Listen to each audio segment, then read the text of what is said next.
అయితే విషయం ఏంటంటే ఇప్పుడు వైసీపీ ఏపీలో ఓడిపోవడానికి ఒక విచిత్రమైన కారణం హిందూపురం ఉంది.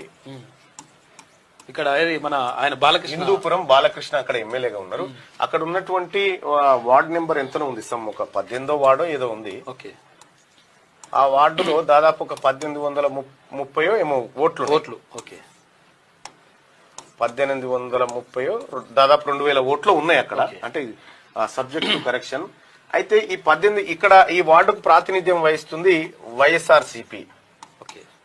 వైఎస్ఆర్సీపీ కౌన్సిలర్ దీనికి ప్రాతినిధ్యం వహిస్తున్నాడు. అయితే ఈ అసెంబ్లీ మొన్న జరిగిన అసెంబ్లీ ఎన్నికల్లో వైసీపీకి పడ్డ ఓట్లు ఒకటే. ఈడ కనీసం ఈ కౌన్సిలర్ ఆయన భార్యనే వేయాలి కదా, మరి సంథింగ్ ఏదో జరిగిందనేది ఒక చర్చనైతే జరుగుతా ఉంది. మరి 40% ఓటు బ్యాంక్ వస్తుంది, 40% ఓటు బ్యాంక్ వస్తుంది, 11 సీట్లు వస్తాయి.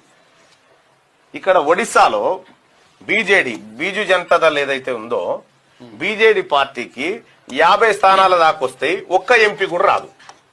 అసెంబ్లీలో ఏమో 50 ఎమ్మెల్యేలు వస్తాయి, ఇట్లా ఒక్కటి కూడా రాదు.